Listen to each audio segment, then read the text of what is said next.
Eu venho de uma família pobre.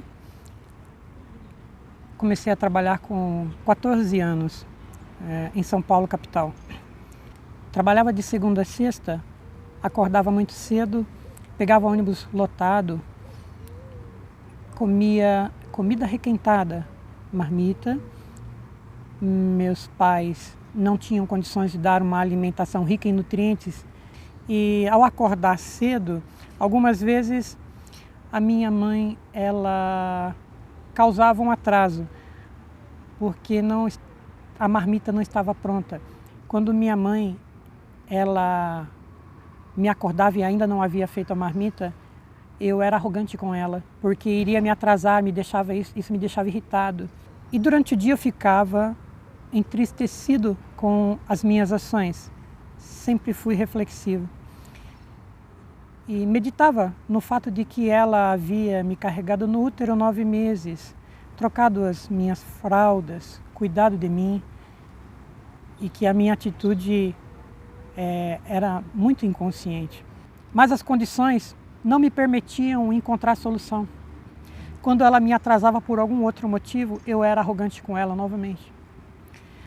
Eu caminhava num rumo que a tendência era chutar o balde e aceitar que eu seria mesmo uma pessoa arrogante, porque eu não estava conseguindo resolver esse problema.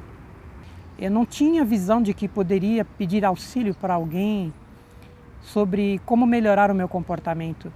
Nem passava pela minha cabeça a questão de um psicólogo. Minha família, meus pais, cuidavam da gente da melhor forma que podiam, mas não tinham condições de pagar um psicólogo.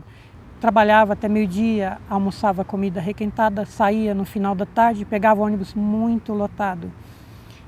Chegava em casa, pegava o material e ia para a escola. Já estava à noite, chegava em casa meia-noite da escola, ainda tinha que comer alguma coisa, tomar um banho, dormir, para no dia seguinte fazer a mesma trajetória, de segunda a sexta. Como uma pessoa nesse estado de vida tem condições de ter serenidade para ter uma reflexão e encontrar solução para os seus problemas.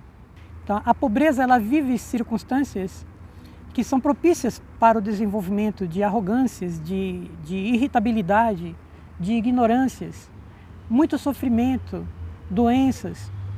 Lembro-me de uma vez que mandaram um e-mail para mim, onde um grande intelectual conhecido, dentro da minha visão, conhecido aqui no Brasil todo, renomado. E esse intelectual criticando o povo pela inconsciência na hora de eleger os seus governantes. Então eu não me contive e respondi o meu colega que havia me mandado aquele e-mail, dizendo para ele quem é o povo e quem somos nós para criticar as pessoas tão sofridas que são a base da pirâmide, a maioria, e que estas são as que sustentam a riqueza. Como elas podem discernir conscientemente se elas não têm condições de uma vida serena, se não se alimentam bem, se não têm saúde, se não têm uma boa assistência médica, se são exploradas por todos os lados e ainda a mídia, a propaganda as explora mais ainda? Como exigir alguma coisa dessas pessoas? Então nós vemos os jornalistas, a mídia, muitas vezes falando contra os crimes, contra os bandidos, os pedófilos, e sendo a mesma mídia que alimenta, que educa a sociedade para lutar por riquezas, para gerar pobrezas e para gerar todas essas mazelas. É uma grande incoerência. Antes de buscarmos criticar os problemas sociais, compreendo que é muito importante descobrir o que está acontecendo conosco, as bases da nossa inconsciência e trabalharmos em cima das bases da nossa inconsciência. A pobreza é uma grande base para a inconsciência. A miséria que gera a pobreza, ela também atua no lado da riqueza, porque uma pessoa rica, ela já adormeceu a sua consciência, porque ela dorme em cima das condições criadas, condições essas que são sustentadas pela pobreza. São dois extremos da inconsciência, é a miséria humana. Se houver a manifestação de uma consciência, com certeza ela estará dentro de uma simplicidade. e contribuindo para ajudar os seus semelhantes, e não explorando os seus semelhantes. E uma consciência não é conivente com vaidades, com cobiça, com exageros.